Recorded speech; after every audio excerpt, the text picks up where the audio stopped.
ਖਬਰ ਅੰਮ੍ਰਿਤਸਰ ਤੋਂ ਸਾਹਮਣੇ ਆ ਰਹੀ ਹੈ, ਜਿੱਥੇ ਇੱਕ ਪ੍ਰਾਈਵੇਟ ਹਸਪਤਾਲ ਵਿੱਚ ਸੁਮਨ ਸ਼ਰਮਾ ਨਾਮ ਔਰਤ ਦੀ ਇਲਾਜ ਦੌਰਾਨ ਮੌਤ ਹੋ ਗਈ, ਜਿਸ ਨੂੰ ਲੈ ਕੇ ਭੜਕੇ ਪਰਿਵਾਰਕ ਮੈਂਬਰਾਂ ਨੇ ਡਾਕਟਰਾਂ ਤੇ ਮੌਤ ਦੇ ਦੋਸ਼ ਲਗਾਏ ਨੇ।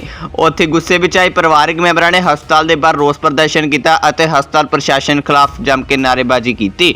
ਉਧਰ ਇਸ ਸਾਰੇ ਮਾਮਲੇ ਸੰਬੰਧੀ ਨਿੱਜੀ ਹਸਪਤਾਲ ਦੇ ਡਾਕਟਰ ਹਾਰਟ ਸਪੈਸ਼ਲਿਸਟ ਵਿਨੋਦ ਨੇ ਦੱਸਿਆ ਕਿ ਅਜਿਹੇ ਮਰੀਜ਼ਾਂ ਦਾ ਇਲਾਜ ਕਰਨਾ ਰੂਟੀਨ ਮੈਟਰ ਹੈ, ਪਰ ਸੁਮਨ ਸ਼ਰਮਾ ਮਰੀਜ਼ ਦੀ ਪ੍ਰੋਬਲਮ ਜ਼ਿਆਦਾ ਸੀ ਅਤੇ ਜ਼ਿਆਦਾ ਕਮਜ਼ੋਰ ਹਾਲਾਤ ਵਿੱਚ ਹਾਰਟ ਘੱਟ ਕੰਮ ਕਰ ਰਹੇ ਸੀ, ਜਿਸ ਦੇ ਚਲਦੇ ਇਲਾਜ ਦੌਰਾਨ ਮੌਤ ਹੋਈ ਹੈ। ਇਹ ਗੱਲ ਪਰਿਵਾਰਕ ਮੈਂਬਰਾਂ ਨੂੰ ਸਮਝਣ ਦੀ ਲੋੜ ਹੈ। ਇਸ ਸੰਬੰਧੀ ਮੌਕੇ ਤੇ ਪਹੁੰਚੀ ਪੁਲਿਸ ਜਾਂਚ ਅਧਿਕਾਰੀ ਵੱਲੋਂ ਜਾਂਚ ਦਾ ਆਸ਼ਵਾਸਨ ਦਿੱਤਾ ਗਿਆ। मेरा नाम विशाल शर्मा जी, मैं जवाहर नगर का रहने वाला वासी हाँ।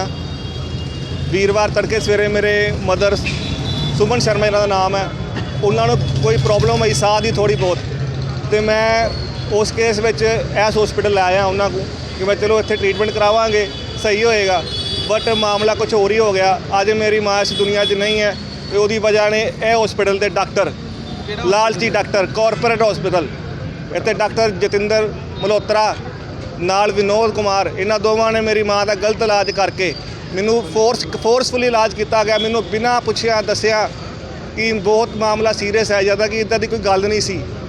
बार बार अपने बयान बदलते रहे, बाद कहते नहीं जी स्टंट पाने की लोड़ नहीं सी, ऑपरेशन की लोड़ नहीं सी, फूड पाइप च प्रॉब्लम सी, जो डेथ हो गई पहला कुछ होर कहते रहे, हुण वो अपनी गलतियां नहीं मानते पे। साह की दिक्कत करके लिया गया तो ट्रीटमेंट किहड़ा कीता इन्होंने ऑक्सीजन लाई जी, ऑक्सीजन ला के फर्क पै गया। सानू उदों कहते जी क्रिटिकल कंडीशन हैगी है, हजे टैसट होणगे, फिर दसन लग पे माइनर अटैक है, फिर कहन लग पे वड्डा अटैक है। ट्रीटमेंट तुहाडा कैश सी या इंश्योरेंस सी?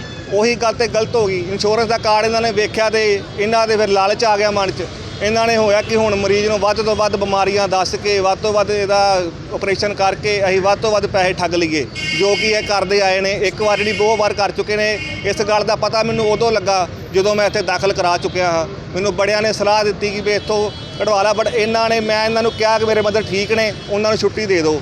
ਉਹ ਕਹਿੰਦੇ ਠੀਕ ਆ ਤੁਸੀਂ ਸਾਈਨ ਕਰ ਦਿਓ। ਮੈਂ ਸਾਈਨ ਕਰਤੇ। ਉਸ ਤੋਂ ਬਾਅਦ ਵਿੱਚ ਕਹਿੰਦੇ ਕਿ ਹੁਣ ਤੁਸੀਂ ਛੁੱਟੀ ਮਿਲ ਜਾਏਗੀ, ਬਟ ਹਜੇ ਨਹੀਂ ਮਿਲਣੀ, ਉਸ ਤੋਂ ਪਹਿਲਾਂ ਟੈਸਟ ਹੋਣਗੇ। ਤੇ ਇਹਨਾਂ ਨੇ ਟੈਸਟ ਵਿੱਚ ਕਿਹਾ ਕਿ ਮਦਰ ਤੁਹਾਡੇ ਠੀਕ ਹੋ ਗਏ ਸੀ, ਉਸ ਤੋਂ ਬਾਵਜੂਦ ਇਹਨਾਂ ਨੇ ਮਦਰ ਮੇਰੇ ਬਿਲਕੁਲ ਠੀਕ ਸੀ। ਤੁਸੀਂ ਇਹਨਾਂ ਦੀ ਰਿਕਾਰਡਿੰਗ 'ਚ ਦੇਖ ਲਓ, ਚੰਗੇ ਭਲੇ ਬਹਿ ਕੇ ਖਾਣਾ ਖਾ ਰਹੇ ਨੇ, ਗੱਲਬਾਤ ਕਰ ਰਹੇ ਨੇ। ICU ਵਿੱਚ ਕਿਹੜਾ ਮਰੀਜ਼ ਹੁੰਦਾ ਹੈ ਕਿ ਜਿਹੜਾ ਉੱਠ ਕੇ ਗੱਲਬਾਤ ਵੀ ਕਰ ਰਿਹਾ, ਖਾਣਾ ਵੀ ਖਾ ਰਿਹਾ, ਕੋਈ ਪ੍ਰੋਬਲਮ ਨਹੀਂ। ਉਹਨੂੰ ICU 'ਚ ਰੱਖਿਆ ਕੋ ਤੇ ਮੈਨੂੰ ਸਿਰਫ ਬਿੱਲ ਬਣਾਉਣ ਲਈ। ਮੈਂ ਤਾਂ ਕਹਿੰਦਾ ਰਹਿ ਗਿਆ ਕਿ ਇਹਨਾਂ ਨੂੰ ਸ਼ਿਫਟ ਕਰ ਦਿਓ ਰੂਮ 'ਚ, ਬਟ ਇਹਨਾਂ ਨੇ ਨਹੀਂ ਕੀਤਾ। ਨਹੀਂ ਜੇ ICU 'ਚ ਰਹਿਣਗੇ। ਤੇ ਬਾਅਦ ਜਿਹੜੀ ਐਂਜੀਓਗ੍ਰਾਫੀ ਹੋਣੀ ਸੀ 2 ਦਿਨਾਂ ਬਾਅਦ, ਉਹ ਇਹਨਾਂ ਨੇ ਕਰਤੀ ਉਸੇ ਦਿਨ, ਕਿਉਂਕਿ ਮੈਂ ਇਹਨਾਂ ਕੋਲ ਮੰਗ ਲਿਆ ਰਿਪੋਰਟਾਂ ਕਿ ਮੈਂ ਸੈਕਿੰਡ ਓਪੀਨੀਅਨ ਲੈਣੀ ਹੈ।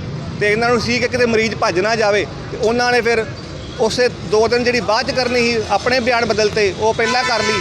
ਪਹਿਲਾਂ ਕਹਿੰਦੇ ਰਹੇ ਮਰੀਜ਼ ਬਹੁਤ ਕ੍ਰਿਟੀਕਲ ਹੈ, ਐਂਜੀਓਗ੍ਰਾਫੀ 2 ਦਿਨ ਬਾਅਦ ਹੋਏਗੀ। ਫਿਰ ਕਹਿੰਦੇ ਹੁਣ ਸੇਮ ਡੇ ਹੋਏਗੀ। ਉਸ ਤੋਂ ਬਾਅਦ 'ਚ ਮੈਨੂੰ ਇੱਕ ਡਾਕਟਰ ਕਹਿੰਦਾ ਵਾ ਠੀਕ ਆ ਚਲੋ ਕੋਈ ਨਹੀਂ। ਮੈਂ ਕਿਹਾ ਮੈਂ ਓਪੀਨੀਅਨ ਲੈ ਕੇ ਸਟੰਟ ਪਵਾਉਣੇ ਆ, ਬਹੁਤ ਕ੍ਰਿਟੀਕਲ ਕੰਡੀਸ਼ਨ ਹੈ, ਸਟੰਟ ਪਵਾਓ, ਬਲੋਕੇਜ ਹੈ, ਇਹ ਹੈ ਉਹ, ਜਿੱਦਾਂ ਡਰਾਉਂਦੇ ਹੁੰਦੇ ਨੇ ਕਿ ਤੁਸੀਂ ਲਾਈਫ ਦਾ ਖੇਡ ਰਹੇ ਹੋ, ਤੁਸੀਂ ਡਿਸੀਜਨ ਲੇਟ ਨਾ ਕਰੋ, 2 ਮਿੰਟ 'ਚ ਡਿਸੀਜਨ ਦਿਓ ਮੈਨੂੰ। ਮੇਰੇ ਕੋਲ ਫੋਰਸਫੁਲੀ ਇਹਨਾਂ ਨੇ ਸਟੰਟ ਪਵਾਏ ਗਏ ਨੇ, ਜਿਹੜਾ ਮੈਨੂੰ ਪਤਾ ਹੀ ਨਹੀਂ ਸੀ। ਉਹ ਬਾਅਦ ਵਿੱਚ ਪਤਾ ਲੱਗਾ ਕਿ ਸਟੰਟ ਪਾਏ। ਗੋਲ ਮੋਲ ਦੀ ਗੱਲ ਕਰਕੇ ਕਿ ਬਸ। ਮੇਰਾ ਨਾਮ ਵਿਕਰਮ ਹੈਗਾ ਜੀ। ਆਪਾਂ ਬੁੱਧਵਾਰ ਮੰਮੀ ਰਾਤ ਨੂੰ 1:30 ਵਜੇ ਇੱਥੇ ਲੈ ਕੇ ਆਏ ਸੀਗੇ। ਮੈਨੂੰ ਸਾਹ ਦੇ ਲੈਣ 'ਚ ਦਿੱਕਤ ਹੋਈ ਸੀਗੀ ਤੇ ਇਹਨਾਂ ਇੱਥੇ ਆ ਕੇ ਪਾਏ ਤੇ ਇਹਨਾਂ ਨੇ ਆਟੋ 'ਚ ਲੈ ਕੇ ਪਾਏ ਮੰਮੀ ਨੂੰ, ਕੋਈ ਇੰਨੀ ਗੱਲ ਨਹੀਂ ਸੀ। ਤੇ ਇਹਨਾਂ ਨੇ ICU ਵਿੱਚ ਦਾਖਲ ਕਰ ਦਿਆ। ਤੇ ਉਸ ਤੋਂ ਬਾਅਦ 2 ਘੰਟੇ ਬਾਅਦ ਕਹਿੰਦੇ ਥੋੜੇ ਜਿਹੇ ਨੋਰਮਲ ਹੋਏ ਜੀ, ਹੁਣ ਸਾਹ ਠੀਕ ਹੁੰਦਾ ਇਹਨਾਂ ਦਾ। ਫਿਰ ਇਹਨਾਂ ਨੇ ਐਕਸਰੇ ਕਰਾਇਆ ਤੇ ਮੈਂ ਗਿਆ, ਮੈਂ ਐਕਸਰੇ ਭਾਜੀ ਕੀ ਰਿਪੋਰਟ ਆਈ ਸਰ? ਕਹਿੰਦੇ ਐਕਸਰੇ ਤੁਹਾਡਾ ਠੀਕ ਹੋਇਆ ਵਾ, ਥੋੜੀ ਜਿਹੀ ਪ੍ਰੋਬਲਮ ਹੈਗੀ, ਦਵਾਈ ਨਾਲ ਫਰਕ ਪੈ ਜਾਏਗਾ। ਠੀਕ ਹੈ। ਫਿਰ ਇਹਨਾਂ ਨੇ ਟੈਸਟ ਕਰਾਏ ਇਹਨਾਂ ਨੇ। ਫਿਰ ਟੈਸਟ ਜਿਹਨੇ ਕੀਤੇ ਸੀ ਉਹ ਲੰਘਦਾ ਪਿਆ, ਇਹਨੂੰ ਪੁੱਛਿਆ ਫਿਰ ਟੈਸਟ ਰਿਪੋਰਟ ਭਾਜੀ ਕੀ ਆਈ ਹੈ? ਕਹਿੰਦੇ ਰਿਪੋਰਟ ਸਹੀ ਆਈ ਹੈ, ਮੈਂ ਡਾਕਟਰ ਨੂੰ ਭੇਜਦੀ ਹੈ ਤੇ ਕੋਈ ਗਲਤ ਭਰਾਉਣ ਵਾਲੀ ਗੱਲ ਨਹੀਂ ਹੈਗੀ। ਤੇ ਉਸ ਤੋਂ ਅਗਲੇ ਦਿਨ ਸਵੇਰੇ ਮੰਮੀ ਬਿਲਕੁਲ ਠੀਕ ਹੋ ਗਏ, ਖਾਣਾ ਵੀ ਖਾਣ ਲੱਗ ਪਏ, ਫਰੂਟ ਵੀ ਖਾਣ ਲੱਗ ਪਏ, ਦਲੀਆ ਵੀ ਖਾਂਦਾ। ਤੇ ਉਸ ਤੋਂ ਬਾਅਦ ਇਹ ਕਿਹਾ, ਇਹ ਭਰਾ ਨੇ ਕਿਹਾ ਕਿ ਆਪਣਾ ਡਾਕਟਰ ਸਾਹਿਬ ਹੁਣ ਮੰਮੀ ਠੀਕ ਹੋਏ ਨੇ ਤੇ ਇਹਨਾਂ ਨੂੰ ਰੂਮ ਵਿੱਚ ਸ਼ਿਫਟ ਕਰ ਦਿਓ। ਕਹਿੰਦੇ ਨਹੀਂ ਜਾਂ ਛੁੱਟੀ ਸ਼ਿਫਟ ਕਰ ਦਿਓ। ਕਹਿੰਦੇ ਨਹੀਂ ਹਜੇ ਨਹੀਂ, ਆਪਣਾ ਹਜੇ ਆਪਾਂ ਹੋਰ ਟੈਸਟ ਕਰਨੇ ਆ। ਕਿਹੜੇ ਡਾਕਟਰ ਨਾਲ ਗੱਲ ਹੋਈ ਸੀ ਛੁੱਟੀ ਦੇਣ ਲਈ? ਡਾਕਟਰ ਕਿਹੜੇ ਡਾਕਟਰ ਇੱਥੇ? ਡਾਕਟਰ ਵਿਨੋਦ ਕੁਮਾਰ ਸੀਗੇ। ਤੇ ਫਿਰ ਉਹ ਕਹਿੰਦੇ ਨਹੀਂ ਟੈਸਟ ਹੋਣਗੇ, ਉਸ ਤੋਂ ਬਾਅਦ ਆਪਾਂ ਵੇਖਾਂਗੇ। ਫਿਰ ਉਹਨਾਂ ਹੋਰ ਟੈਸਟ ਕੀਤੇ ਪਏ, ਕਹਿੰਦੇ ਤੁਹਾਡੇ ਨਾ ਮੰਮੀ ਦੇ ਲੰਗਸ ਵਿੱਚ ਪਾਣੀ ਭਰ ਗਿਆ। ਤੇ ਮੈਂ ਕਿਹਾ ਫਿਰ ਹੁਣ ਕੀ ਕਰੋਗੇ? ਕਹਿੰਦੇ ਦਵਾਈ ਚਲੇਗੀ, ਫਰਕ ਪੈ ਜਾਏਗਾ। ਇਹ ਠੀਕ ਹੈ। ਫਿਰ ਉਹਨਾਂ ਦਵਾਈ ਸ਼ੁਰੂ ਕੀਤੀ। ਫਿਰ ਸ਼ਾਮ ਦੇ ਆਪਣੇ ਡਾਕਟਰ ਆਇਆ ਪੈ ਗਿਆ ਕਿ ਰਿਪੋਰਟ ਕੀ ਪ੍ਰੋਗਰੈਸ ਹੋਈ ਹੈ। ਕਹਿੰਦੇ ਤੁਹਾਨੂੰ ਫਰਕ ਪੈਂਦਾ ਪਿਆ, ਮੰਮੀ ਨੂੰ ਸਟੇਬਲ ਹੈਗੇ ਆ, ਠੀਕ ਹੈਗੇ, ਕੋਈ ਗੱਲ ਨਹੀਂ। ਤੇ ਉਸ ਤੋਂ ਬਾਅਦ ਕਹਿੰਦੇ ਫਿਰ ਟੈਸਟ ਕਰਨਾ ਸੀ ਇਹਨਾਂ ਨੇ ਬਲੋਕੇਜ ਦਾ। ਕਹਿੰਦੇ 2 ਦਿਨ ਬਾਅਦ ਹੋਏਗਾ, ਜੇ ਸਟੇਬਲ ਹੋਣਗੇ ਫਿਰ ਟੈਸਟ ਹੋਏਗਾ। ਤੇ ਇਹ ਕਹਿੰਦੇ ਲੋੜ ਹੈਗੀ ਹੈ। ਕਹਿੰਦੇ ਵੈਸੇ ਚਲੋ ਲੋੜ ਨਹੀਂ ਪੈਣੀ ਵੈਸੇ, ਜੇ ਪੈ ਵੀ ਜਾਏਗੀ ਕਰ ਲਾਂਗੇ, ਕਹਿੰਦਾ ਤੁਹਾਡਾ ਕਾਰਡ ਹੈਗਾ ਕੋਈ ਨਹੀਂ, ਤੁਹਾਨੂੰ ਕੀ ਆ ਤੁਸੀਂ ਟੈਸਟ ਕਰਾਓ, ਤੁਹਾਡੀ ਸ਼ੱਕ ਨਿਕਲ ਜਾਏਗਾ, ਉਹਦੇ ਆਪਾਂ ਸ਼ੱਕ ਆਪਣੇ ਕੱਢਣਾ ਬਾਹਰ। ਠੀਕ ਹੈ ਤੇ ਉਸ ਤੋਂ ਬਾਅਦ ਭਰਾ ਨੇ ਰਿਪੋਰਟਾਂ ਮੰਗੀਆਂ ਸਾਡਾ, ਅਸੀਂ ਫੋਨ ਕੀਤਾ ਮਾਸਟਰ ਜੀ ਨੂੰ, ਉਹ ਕਹਿੰਦੇ ਹਸਪੀਟਲ ਸਹੀ ਨਹੀਂ ਹੈਗਾ ਤੇ ਤੁਸੀਂ ਛੁੱਟੀ ਲੈ ਲਓ।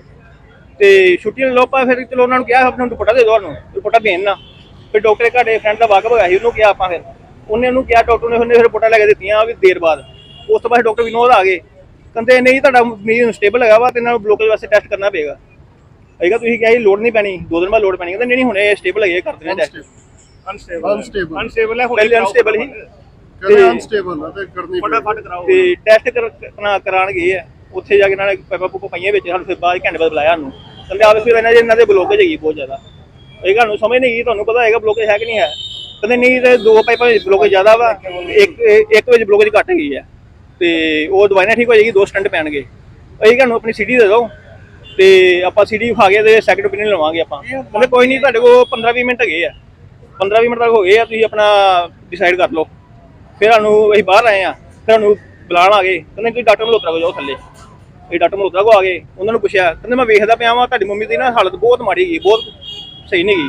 ਇਹ ਕਿ ਮੰਮੀ ਸਾਡੇ ਖਾਂਦੇ ਪੀਂਦੇ ਪਏ ਆ, ਬਿਲਕੁਲ ਸਹੀ ਗਏ ਨੇ। ਕਹਿੰਦੇ ਨਹੀਂ ਉਹ ਬਾਹਰੋਂ ਸਹੀ ਹੈ ਤੇ ਅੰਦਰੋਂ ਬਹੁਤ ਹਾਲਤ ਮਾੜੀ ਹੈ ਤੇ ਸਟੰਟ ਤੁਸੀਂ ਪਾ ਲਓ। ਬਿਨਾਂ ਕਹੇ ਉਹਨਾਂ ਨੇ ਸਟੰਟ ਪਾਤੇ। ਭਾਈ ਤੁਹਾਡੀ ਮਰਜ਼ੀ ਤੋਂ ਬਗੈਰ ਹੀ ਸਟੰਟ ਮਰਜ਼ੀ ਪਾ ਤੋਂ ਬਗੈਰ ਸਾਨੂੰ ਦੱਸਿਆ ਪਹਿਲਾਂ ਤੁਸੀਂ ਸੈਕਿੰਡ ਓਪੀਨੀਅਨ ਲੈਂਦੇ, ਇਹਨਾਂ ਨੇ ਸਟੰਟ ਪਾ ਦਿੱਤੇ। ਪਹਿਲੇ ਪਾਤੇ ਅਸੀਂ ਕਿਹਾ ਜੀ ਸੈਕਿੰਡ ਓਪੀਨੀਅਨ ਲੈਣ ਦੋ, ਕਿਹਾ ਗਿਆ ਕਿ ਸਰ ਅਸੀਂ ਹਵਾਲੇ ਨਾ ਕਰੋ, ਸੈਕਿੰਡ ਓਪੀਨੀਅਨ ਲੈਣ ਦੋ। ਇੰਨਾ ਕਿ ਥ੍ਰੈਟਨ ਕੀਤਾ ਗਿਆ, ਸਾਨੂੰ ਡਰਾਇਆ ਗਿਆ ਕਿ ਤੁਹਾਡਾ ਪੇਸ਼ੈਂਟ ਕੋਲੈਪਸ ਹੋ ਜਾਏਗਾ, ਤੁਹਾਡਾ ਪੇਸ਼ੈਂਟ ਦਾ ਹਾਰਟ ਜਿਹੜਾ ਹੈ ਉਹ ਬਸ ਬਹੁਤ ਵੀਕ ਹੋ ਰਿਹਾ ਹੈਗਾ। ਉਹ ਇੰਨਾ ਕਿ ਥ੍ਰੈਟਨਿੰਗ ਸਿਚੁਏਸ਼ਨ ਬਣਾ ਦਿੱਤੀ ਗਈ, ਸਾਨੂੰ ਇਹ ਜਾਣ ਦਿੱਤਾ, ਸਾਡਾ ਦਿਮਾਗ ਹੋ ਗਿਆ ਪਤਾ ਹੀ ਨਹੀਂ ਲੱਗ ਸਕਿਆ ਬੱਚਿਆਂ ਨੂੰ ਕਿ ਕੀ ਹੋ ਗਿਆ ਕੀ ਸਾਰਾ। ਹਾਂਜੀ ਉਹਨਾਂ ਫਿਰ ਉਹਨਾਂ ਕੋਲ ਪ੍ਰੋਪਰ ਇਲਾਜ ਨਹੀਂ ਆਇਆ। ਉਸ ਤੋਂ ਬਾਅਦ ਫਿਰ ਸਵੇਰੇ 5:30 ਮੰਮੀ ਦੀ ਲੱਤ ਵਿੱਚ ਦਰਦ ਹੋਈ ਬਹੁਤ ਜ਼ਿਆਦਾ, 5:30 ਦਰਦ ਸ਼ੁਰੂ ਹੋਈ ਹੈ। ਇੰਨਾ 10:06 ਤੇ ਫੋਨ ਕੀਤਾ ਭਰਾ ਨੂੰ ਕਿ ਇੱਥੇ ਆਈਸੀਯੂ ਵਿੱਚ ਆਓ। ਭਰਾ ਗਿਆ ਵਾ ਤੇ ਜਾ ਕੇ ਮੈਨੂੰ ਪੁੱਛਿਆ, ਕਹਿੰਦੇ ਲੱਤ ਮੇਰੀ ਬਹੁਤ ਦਰਦ ਹੁੰਦੀ ਵੀ, ਦਰਦ ਬਰਦਾਸ਼ਤ ਨਹੀਂ ਹੁੰਦੀ ਵੀ। ਭਰਾ ਨੇ ਲੱਤ ਦਵਾਈ, ਅੱਧਾ ਘੰਟਾ ਨਹੀਂ ਫਰਕ ਪਿਆ, ਇਹਨਾਂ ਪੇਨ ਕਿਲਰ ਦਿੱਤੀ ਹੈ, ਇੰਜੈਕਸ਼ਨ ਲਗਾਇਆ, ਨਹੀਂ ਫਰਕ ਪਿਆ ਕੋਈ। ਡਾਕਟਰ ਹੁੰਦੇ ਸੀ, ਡਾਕਟਰ ਨੂੰ ਕੰਸਲਟ ਕੀਤਾ, ਡਾਕਟਰ ਨੂੰ ਵੀ ਕੀਤਾ ਸੀ, ਪਰ ਜਿਹੜਾ ਡਾਕਟਰ ਮੇਨ ਹੀ ਉਹ ਆਇਆ ਹੀ ਨਹੀਂ। ਉਹ ਕਹਿੰਦੇ ਮੈਂ 9 ਵਜੇ ਆਣਾ ਜੀ। ਤੇ ਉਸ ਤੋਂ ਬਾਅਦ ਭਰਾ ਚਲੋ ਆ ਗਿਆ, ਭਰਾ ਨੇ ਮੈਨੂੰ ਫੋਨ ਕੀਤਾ 7 ਵਜੇ। ਘਰੋਂ ਮੈਂ ਘਰ ਗਿਆ ਸੀ, ਘਰੋਂ ਮੈਂ ਹਸਪੀਟਲ ਆਇਆ, ਉਹਦਾ ਦਰਵਾਜ਼ਾ ਬੰਦ ਕਰ ਲਿਆ, ਆਪਾਂ ਅੰਦਰ ਨਹੀਂ ਆਉਣ ਦੇਣਾ ਜੀ। ਹੁਣ ਉਹ 9 ਵਜੇ ਅੰਦਰ ਆਇਆ। ਲਾਸਟ ਵਿੱਚ ਉਹਨਾਂ ਕੋਲ ਦਰਦ ਕੰਟਰੋਲ ਨਹੀਂ ਹੋਈ ਮੰਮੀ ਦੀ, ਲੱਤ ਵਿੱਚ ਹੋ ਗਈ ਸੀ। ਤੇ ਉਸ ਤੋਂ ਬਾਅਦ ਕਹਿੰਦੇ ਆਪਾਂ ਇਹਨਾਂ ਦਾ ਬੀਪੀ ਘਟ ਗਿਆ ਵਾ, ਉਹ ਆਪਾਂ ਹੁਣ ਸਟੇਬਲ ਕਰਾਂਗੇ ਬੀਪੀ, ਉਹ ਕੋਈ ਤਾਰ ਪਾਵਾਂਗੇ ਪੈਰ ਵਿੱਚੋਂ, ਉਹ ਥੱਲੇ ਲਾਇਆ। ਫਿਰ ਉੱਥੇ ਇਹਨਾਂ ਤਾਰ ਪਾਈ ਪੈਰ ਵਿੱਚ, ਫਿਰ ਸਾਨੂੰ ਬੁਲਾਇਆ ਤੇ ਮੰਮੀ ਚੀਕਾਂ ਮਾਰਨ ਦੇ ਸੀ, ਦਰਦ ਹੋਈ ਜਾਵੇ।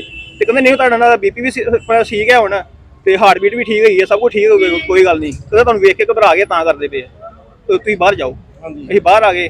ਉਸ ਤੋਂ ਬਾਅਦ ਭਰਾ ਗਿਆ ਕੰਮ ਜਿਹੜਾ, ਤੇ ਫਿਰ ਇਹਨਾਂ ਮੈਨੂੰ ਆਵਾਜ਼ ਮਾਰ ਲਈ, ਮਾਂਜੀ ਡਾਕਟਰ ਸਾਹਿਬ, ਕਹਿੰਦੇ ਟਾਈਮ ਮੇਰੀ ਤਬੀਅਤ ਬਹੁਤ ਖਰਾਬ ਹੋ ਗਈ ਹੈ ਤੇ ਇਹਨਾਂ ਨੂੰ ਰੱਖਣਾ ਵੈਂਟੀਲੇਟਰ ਤੇ।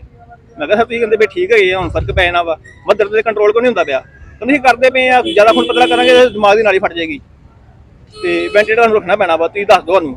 ਤੇ ਮੈਂ ਭਰਾ ਨੂੰ ਪੁੱਛਣ ਗਿਆ ਵਾ, ਤੇ ਬਾਅਦ ਫਿਰ ਮੈਨੂੰ ਆਵਾਜ਼ ਮਾਰੀ, ਕਹਿੰਦੇ ਨਹੀਂ ਤੁਹਾਡੀ ਤਬੀਅਤ ਖਰਾਬ ਹੋ ਗਈ, ਆਪਾਂ ਰੱਖਤਾ ਵੈਂਟੀਲੇਟਰ ਤੇ। ਉਸ ਤੋਂ ਬਾਅਦ ਕਹਿੰਦੇ ਤੁਹਾਡੀ ਡੈਥ ਹੋਈ ਮੰਮੀ ਦੀ ਜੀ। ਕੀ ਮੰਗ ਕਰਦੇ?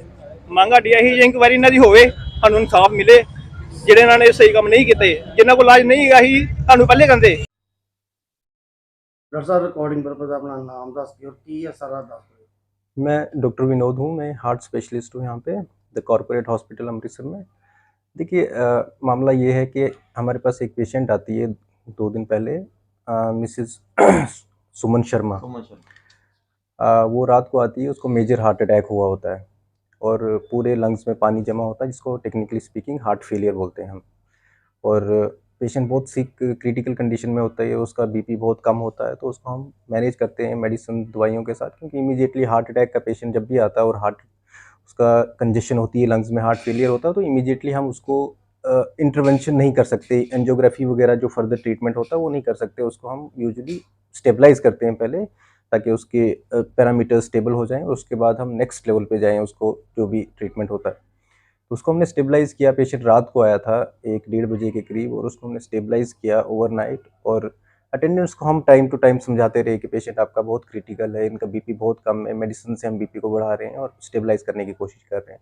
पर वो रिपीटेडली बार बार सेम, एज़ कोई भी पूछ सकता है, कोई भी किसी की मदर हो तो वो ऑफकोर्स एप्रीहेंशन तो रहती है कि हमारी मदर की तबीयत कैसी है। हम उनको समझाते रहे टाइम टू टाइम, ऐसा नहीं कि हमने नहीं समझाया, और वो सब कुछ हमने नोट भी किया हुआ फाइल फॉर लीगल पर्पसेस हमेशा करते हैं। पेशेंट को अगले दिन हमने स्टेबलाइज़ करके और उनको ट्रीटमेंट वगैरह दे के, जब पेशेंट स्टेबल हो जाता है अगले दिन, पेशेंट को फिर भी चेस्ट पेन हो रही होती है और पेशेंट का कंजेशन होती है। तो उसके बाद नेक्स्ट प्रोसीजर होता है कि हम पेशेंट की एंजियोग्राफी करके देखेंगे क्या उसमें ब्लॉकेजेस तो नहीं है और उसको हम कैसे ट्रीट कर सकते हैं। हमने वैसे ही उसको समझा के उनको पूरी प्रॉपर कंसेंट के साथ उसमें एंजियोग्राफी की और उसके बाद उसमें ब्लॉकेजेस, काफ़ी क्रिटिकल ब्लॉकेजेस थी, जो हमने अटेंडेंट्स को समझाया कि ये ब्लॉकेजेस हैं और इसको ट्रीट करना चाहिए हमें नाइसली। हमने उसमें 2 आर्टरीज़ में तो बहुत क्रिटिकल ब्लॉकेजेस थी। एक 100% आर्टरी कल्प्रिट आर्टरी थी जिसकी वजह से हार्ट अटैक हुआ था, और एक 80% की ब्लॉकेज थी। तीसरी आर्टरी में भी ब्लॉकेज थी, बट उसको हमने कहा उनको मेडिसिन पे रखेंगे। तो हमने उन 2 ब्लॉकेजेस की वजह से उनको कहा कि इनको हमने पीटीसीएस स्टेंट करके ठीक करेंगे, बट वो थोड़े से हेजिटेट कर रहे थे। वो हमें बार बार कह रहे थे कि क्या हम थोड़ा टाइम ले सकते हैं। मैंने उनको कहा हाँ ठीक है, आप टाइम लीजिए, बहुत ज़्यादा टाइम नहीं ले सकते, आप डिस्कस कर लीजिए 10-15 मिनट्स, क्योंकि पेशेंट को पेन हो रही है, पेशेंट कोलैप्स कर सकता है किसी भी टाइम। वो अभी बताते हैं, थोड़ी देर में बताते हैं। उन्होंने उसमें भी काफ़ी टाइम वेस्ट किया, और उसके बाद फाइनली उनको जब रियलाइज़ हुआ कि नहीं हमारा पेशेंट ठीक नहीं है, तो उन्होंने कंसेंट दे दी, और प्रॉपर कंसेंट के साथ हमने उसमें स्टेंट डाल के पेशेंट को स्टेबल कर दिया। स्टेबल करके पेशेंट बिल्कुल सही हालत में हमने उनको आईसीयू में शिफ्ट किया, और आईसीयू में जब पेशेंट जाके उसको हम ऑब्जर्वेशन में रखते हैं हार्ट अटैक के बाद, और 24-48 घंटे ऑब्जर्वेशन में रखते हैं।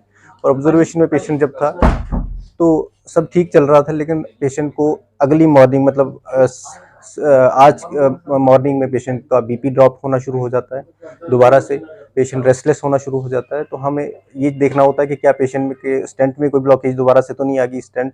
वो सब हमने दोबारा से चेक किया, स्टेंट्स ठीक चल रहे थे, लेकिन पेशेंट का क्योंकि वो डिले हुआ था ऑलरेडी प्रोसीजर, तो उसकी वजह से हार्ट वीक होता जा रहा था उसका, तो उसकी वजह से बीपी उनका बहुत ड्रॉप कर रहा था। पेशेंट कार्डियोजेनिक शॉक में ही रहा। हमने उनको बता के कि पेशेंट को जो है इस तरह की जब कार्डियोजेनिक शॉक होता है तो सारे ऑर्गन्स इन्वॉल्व होना शुरू हो जाते हैं, तो उसकी वजह से उनको कुछ मेडिसिन देनी पड़ती है जिससे बीपी बढ़ाया जाए। वो देने के बावजूद भी बीपी जब कम हो रहा था, तो अटेंडेंट्स को बता के फिर हमारे पास एक लास्ट रिजॉर्ट होता है कि उसमें एक बैलून पंप डालते हैं, आईएबीपी बोलते हैं, उससे हम बीपी को बढ़ाते हैं। वो डाल के हमने पेशेंट का बीपी बढ़ाने की कोशिश की। जो भी गाइडलाइन डायरेक्टेड थेरेपीज़ हैं हमने सब उनको दी जो एज़ पर बुक्स देनी चाहिए, बट पेशेंट बहुत क्रिटिकल हालत में था, और लास्ट में उनको कार्डियक अरेस्ट होके सीपीआर भी किया हमने बहुत ज़्यादा, और कोलैप्स हो गया patient, and patient she died. हमें पेशेंट के परिजनों के साथ हमारी पूरी सिंपैथी है, बट उनको ये बात समझनी चाहिए कि उनका पेशेंट सिक था, और कोई भी पेशेंट ऐसे मर सकता है। उसका ये मतलब नहीं कि उनका पेशेंट ही मरा या पेशेंट कोई नेग्लिजेंस हुई है, ऐसा कुछ नहीं। So this is the reality of the story. ਮਾਮਲਾ ਜੀ, ਇੱਕ ਸਾਨੂੰ ਫੋਨ ਗਿਆ ਸੀ ਕਿ corporate hospital Suman Sharma ladies ਪੂਰੀ ਹੋ ਗਈ ਆ, ਉਹਦੇ ਸਬੰਧ ਵਿੱਚ ਉਹਨਾਂ ਦੇ ਘਰਦਿਆਂ ਨੇ ਧਰਨਾ ਲਾਇਆ। ਇੱਥੇ ਕੋਈ ਬੋਲ-ਬਾਲ ਰਹੇ ਨੇ ਹਸਪੀਟਲ ਦੇ ਵਿੱਚ, ਉਹ 'ਤੇ ਮੈਂ ਮੌਕੇ 'ਤੇ ਆਇਆ। ਮੌਕੇ ਦੇ ਵਿੱਚ ਇਹਨਾਂ ਨੇ ਬਾਅਦ ਜਿਹੜਾ ਲੜਕੀ ਵਾਲੇ ਸੁਮਨ ਸ਼ਰਮਾ ਵਾਲੇ ਉਹਨਾਂ ਨੇ ਧਰਨਾ ਲਾ ਲਿਆ। ਧਰਨੇ 'ਚ ਇਹਨਾਂ ਨੂੰ ਸਮਝਾ ਕੇ ਤੇ ਇਹਨਾਂ ਨੇ ਇੱਕ ਸਾਨੂੰ ਦਰਖਾਸਤ ਦਿੱਤੀ ਹੈ। ਦਰਖਾਸਤ 'ਤੇ ਜਿਹੜੀ ਬਣਦੀ ਹੋਏਗੀ ਕਾਰਵਾਈ ਉਹ ਕੀਤੀ ਜਾਏਗੀ।